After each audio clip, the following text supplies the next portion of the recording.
Hey, welcome back to another edition of Ego on Break. I'm your host, Jay Andrews, and I'm joined by Mississippi Madman Logan Creed, fresh off of our not official, if they wanted to be official, not quite official sponsors.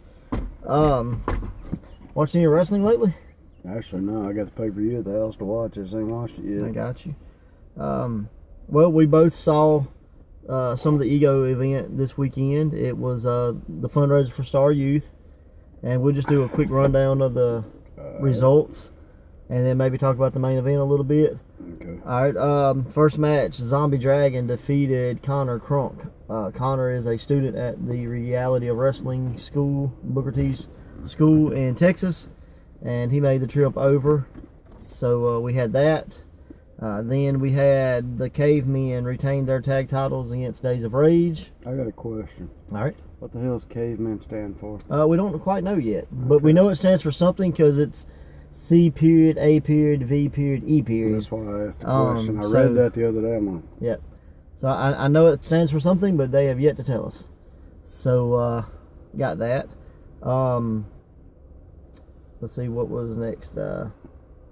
Silva, Eric the Ghost Silva defeated the Dark Oblivion Exile, and Cameron Action. that was it, yeah. Yep. Because Cody Rutland was like, what was his name? I was Yep. like, something to do with some lights. So I don't know.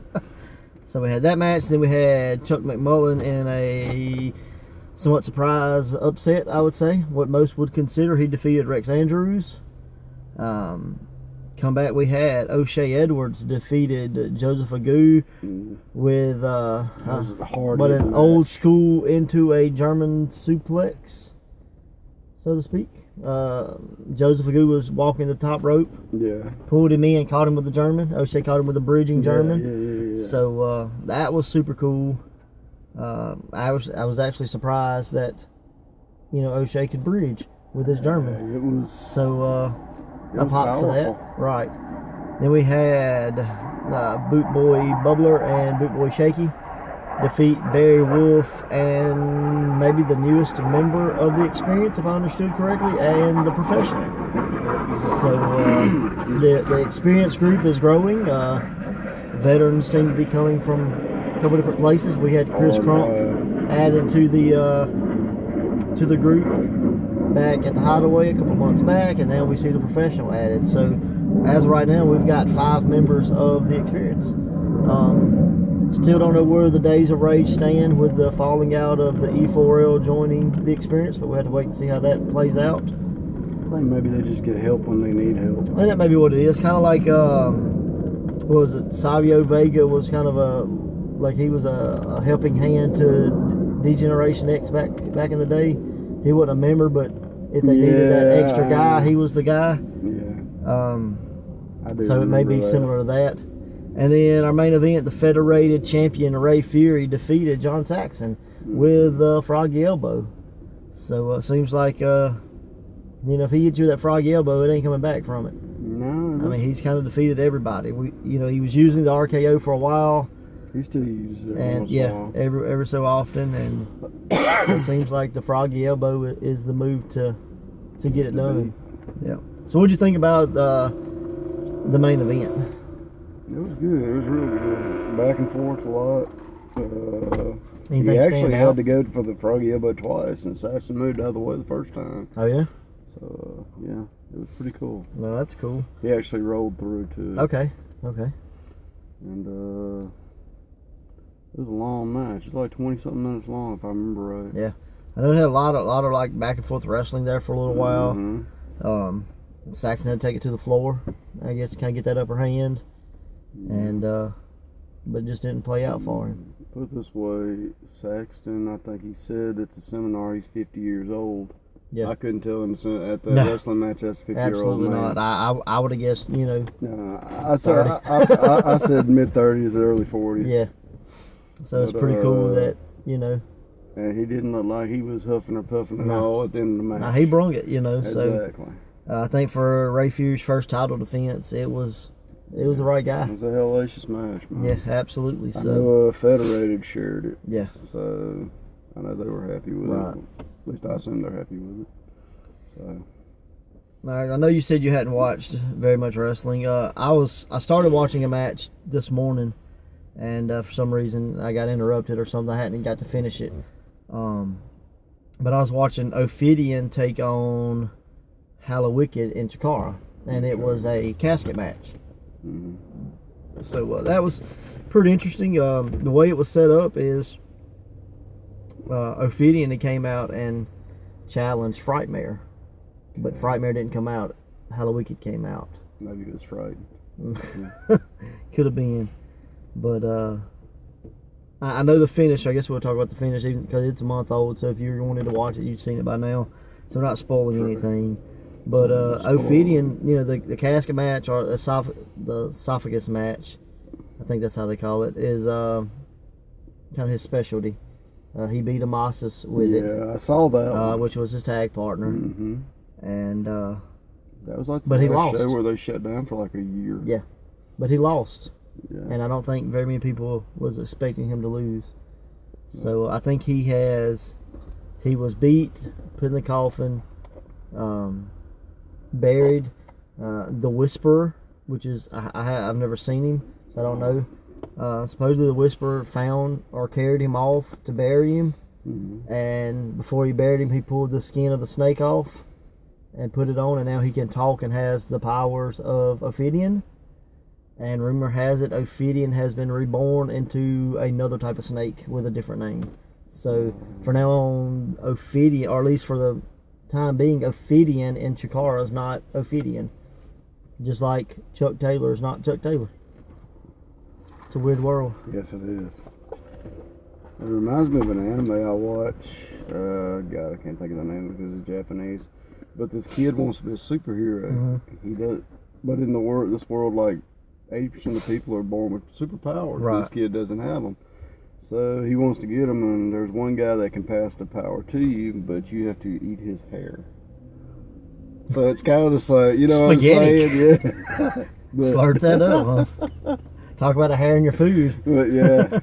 But, I mean, so it's kind of like it that. reminds me of that because, you put it on and all of a sudden you got the powers, yeah. With the talk of Ophidian kind of being reborn as a different character, what's some characters in the past, like from, maybe our wrestling throughout the childhood or whatever, that kind of was repackaged, reborn? Let's talk repackaged wrestlers. Oh, that's easy. Mick Foley. Yep. Because technically it was 4 people. Okay, who was it? Cactus Jack, Mankind, Dude Love, Mick Foley. Yeah. Yep. Yeah, that's true. And he was Cactus Jack Manson. Yeah, before that, yeah. So he was actually Cactus Jack Manson in WCW.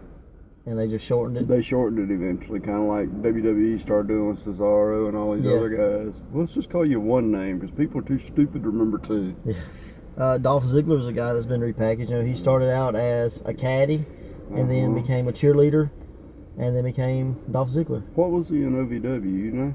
Nick Nemeth. He was just like the football, like the jock. He was a jock. Technically, he had another one too. Old school days, you had... Kevin Nash. Yeah, Kevin Nash. Woo. Yeah. He was, Master Blaster Steel.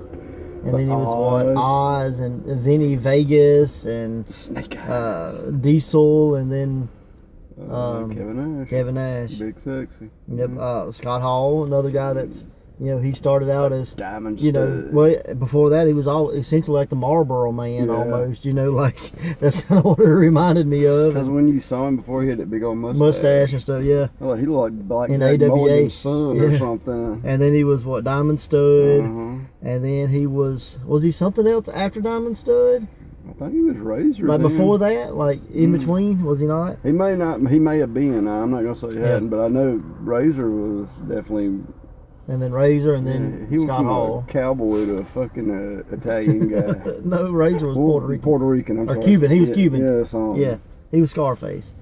So Bastion Booger, one of my favorites. I mean, he had crazy transformation. I mean, he started out as like, whatever he was, and then he was like a fake. He wrestled one match as the Sheik, not Sheik. Yeah, he was a monk. Yeah, monk. Well, he was. He got in with Gama Singh and Calgary, and was part of the Sriracha Vice or something, and became like Make and Sing or something like that, and then Can't he was remember, but yeah. then he was like Norman the Lunatic in WCW, and then he was Friar Tuck, and That's who I liked. I like Norman Lunatic. yeah, and then he was a better worker then. from there, he became Bastion Booger, I guess. But Mm-hmm. you know, Norman the Lunatic, you know, the whole gimmick was he was controlled by keys to the asylum. Like that's how they kept him. Right. Yep, Teddy Long had him, and he would like wave the keys. I actually stole a version of that years ago when we had a guy, when we first started promoting wrestling, we had a guy, his name was Cyber, and he was a bigger guy, and we did like, he was addicted to honey buns, and so we used the honey buns as his, so we kind of ripped that off. Think about it, Lucha Underground's doing that with the brother, because he had the key. Yeah, yep. I didn't think about you that. know, Damn, you're right. Yeah, that's pretty true. So, it all came from Bastion Booger. Way to go. Wow. So like when he was Norman, he was more athletic. He did a lot more stuff. And I guess as Right. Bastion Booger, he gotten older, you know. And I ain't gonna say they had bad matches. They just weren't great. Yeah.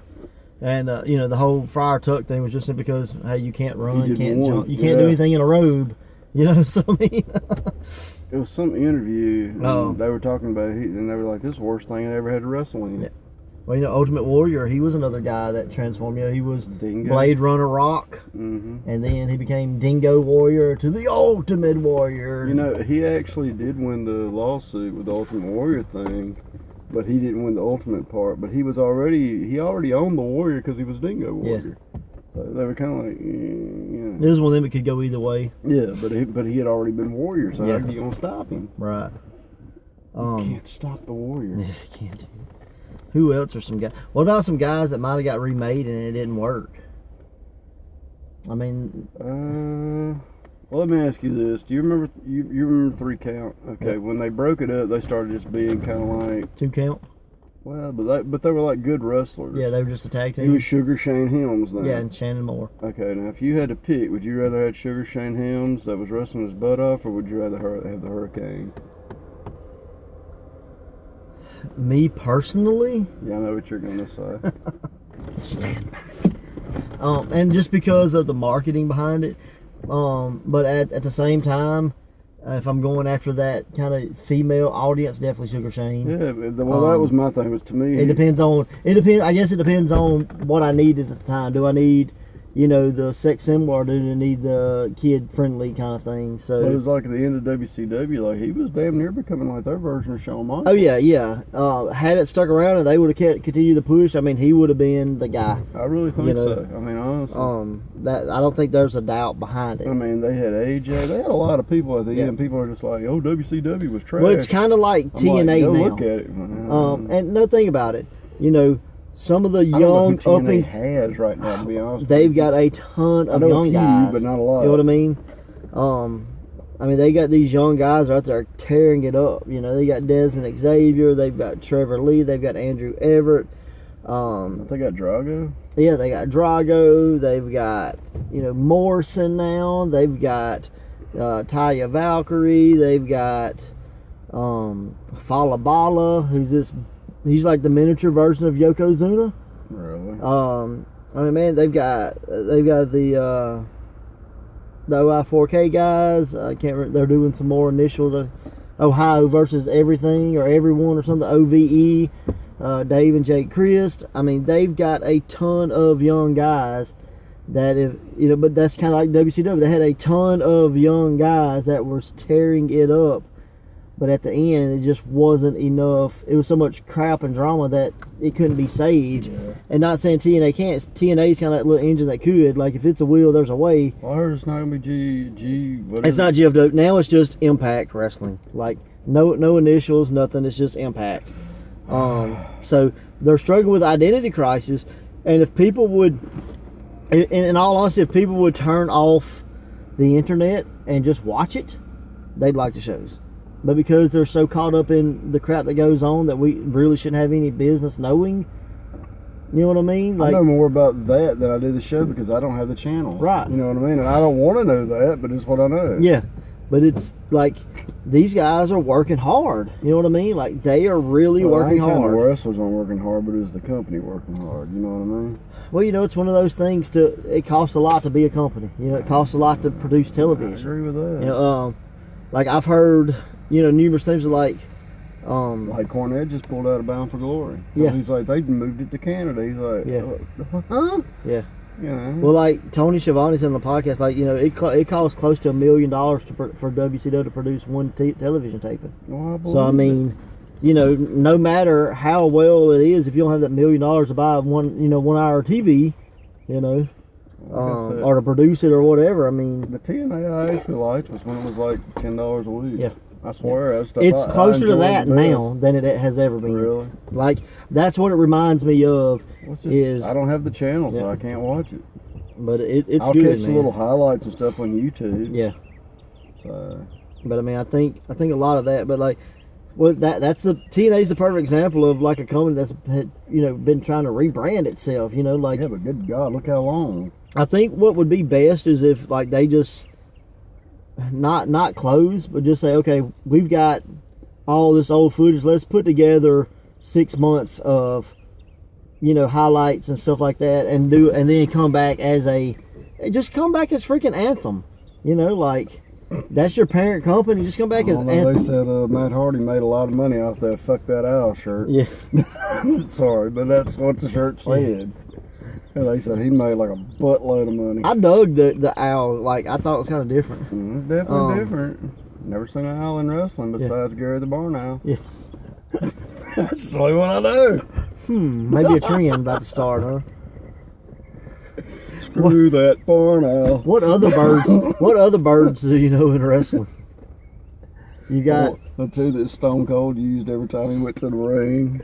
Well, although Luke Hawks doesn't play the bird kind of thing. I mean, technically, he could fit. You've got the Cyber Hawks and Chikara. Yeah, I know a little about them. That's all. I'm sure there's some Falcons, Johnny Falcons Birdman. or Billy Falcon. Yeah, Coco Beware. And his fried Frankie. parrot. Frankie. Yeah.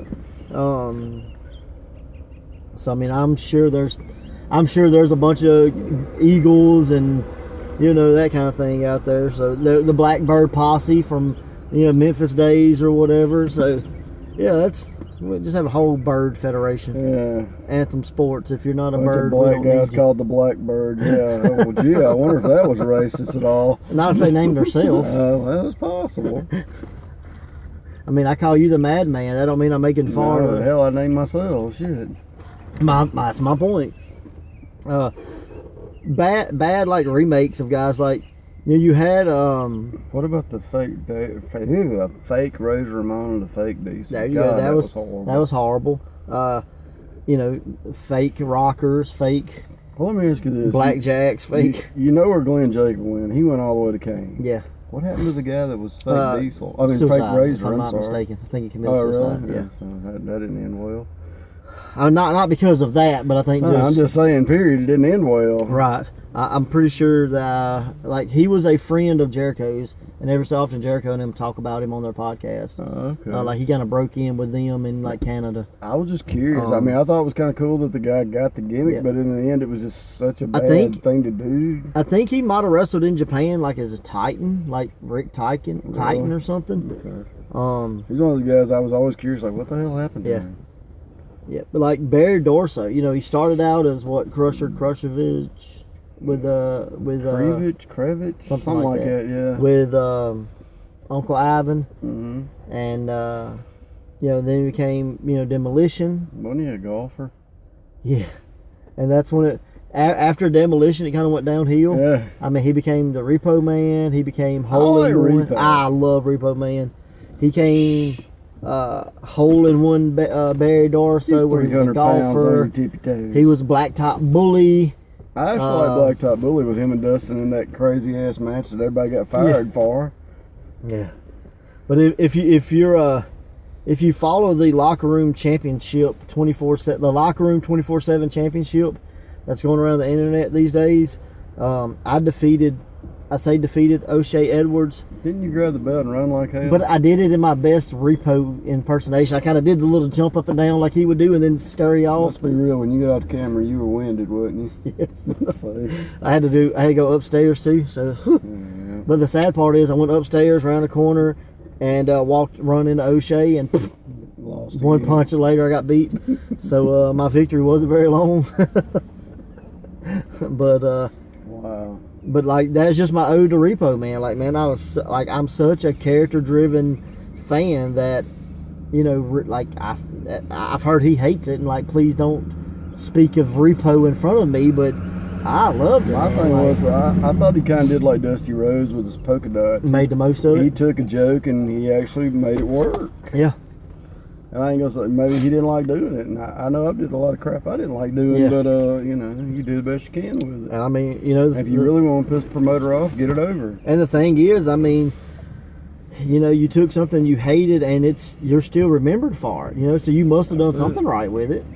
I mean, I would say most people remember Repo Man more than they do Crusher. Well, I know he still wrestles, and honestly, if I was gonna book him, I don't know. It'd be a tie-up between Demolition. They say you won't do Repo Man. I bet if you throw the right amount of money at it, you probably don't want to pay the right amount of money, But yeah, the way I understand it is he's only taking bookings as tag team. Like you had to book both of them. Like he doesn't do singles. And I could be completely wrong in that. I still want to do 6-man of him and Animal. That'd be cool. I still Legion of Demolition. Legion of Demolition. The LODs. I think Carr ought to do it. Yeah. I mean, don't think King of Trios. King of Trios coming up. They just had it. So it's the UK. Good God, really? Yeah. Dude, I don't see Carr much at all. Yeah. Hell, with this damn new job, I don't see much of anything. Right. They had it, and I think and I don't know the ending. I don't know who won. I don't either. I was going to ask you. I think the guys that are the WWE European champion or what British champion, him and like his partners. I think they are the King of Trios winners. Mm-hmm. But I'm not 100% sure. Yeah, I'd have to look it up to be sure. So don't quote me on it. Let's wrap this up. Give me one remake that worked and one remake that didn't. Undertaker worked. Okay. That didn't. Oh, that's easy. Elegante. That's pretty good. Elegante was better, yeah, because Elegante was 1,000 times better. All right. I'll give one. I'll say one that worked. Well, I'll tell you, I guess technically, Mark Callis worked, but Undertaker worked better. Yeah, I definitely get that. One that I think worked, I think Joker Sting worked. Yeah. At least for me. One that didn't work for me was LOD 2000. Oh God! With Sonny? Yep. Or with the Heidenreich? All of the above. Was technically Heidenreich part of LOD 2000? No. I know he was part of LOD. Well, it was one of those. It was kind of confusing. You know what I mean? Yeah, it was like they were just the Legion of Doom. Mm-hmm. They weren't like LOD, or I don't think, but it was more of a, hey, you're my buddy, I'm gonna take you under my wing. Here's some shoulder pads. The way I understand, I don't think it was ever meant to be like the new LOD. I think it was just Animal and Heidenreich. So kind of just like I'm taking this guy under my wing more than. We're a tag team kind of deal. But I could be completely wrong because at that time I didn't watch a lot of SmackDown, and that's where it all happened at. Yeah. So, but yeah, what you got coming up? Anything? Nothing right now. No life in headlocks. Man, you're slacking. Ain't my fault. Yeah. I got there so damn late. Yeah, it's all your fault. It's so damn hot. All right, guys. Well, that's all we got. Later.